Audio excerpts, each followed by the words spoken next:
চচ্চড়ি বানাবো। আমাদের বরিশালের ভাষায় এটাকে মলান্তি মাছ বলে। আপনাদের ভাষায় মানে আপনাদের আঞ্চলিক ভাষায় মাছটাকে কি মাছ বলে কমেন্টে কিন্তু অবশ্যই জানাবেন। এই যে মলান্তি মাছ।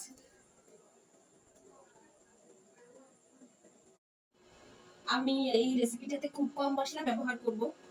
দিয়ে দেবো এর মধ্যে কাঁচামরিচ কুচি, পেঁয়াজ কুচি আর রসুন কুচি।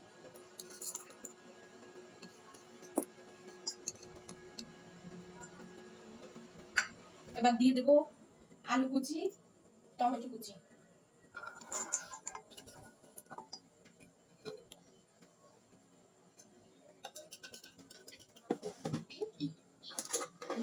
লবণ দিয়ে দিলাম স্বাদ মতো।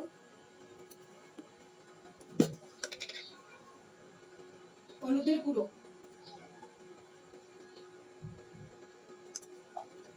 আর অল্প একটু শুকনো মরিচের গুঁড়ো দিয়ে দেবো।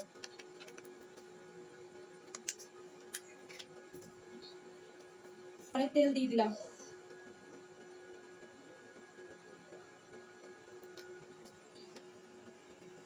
এবার ভালো করে মাখিয়ে নেব।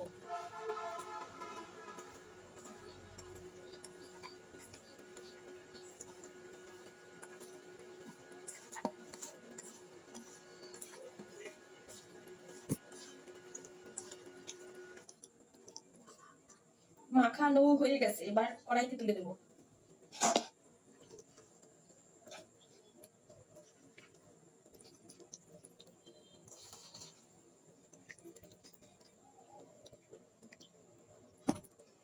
আমি এটাতে কোনো জল ব্যবহার করব না, যেহেতু টমেটো দেওয়া আছে এর থেকে এমনিতেই জল বেরোবে।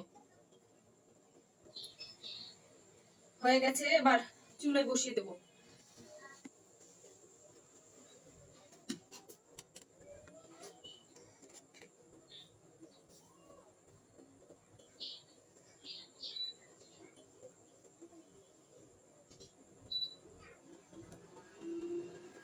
এবার একটু ঢেকে দেবো কিছুক্ষণের জন্য।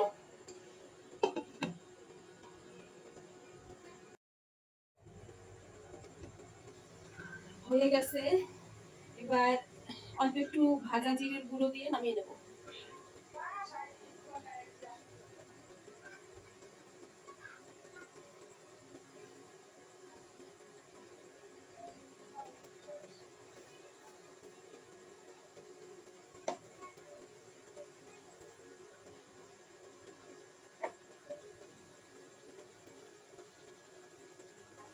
হয়ে গেছে, এবার চুলাটা বন্ধ করে দেবো। আমার রান্না শেষ।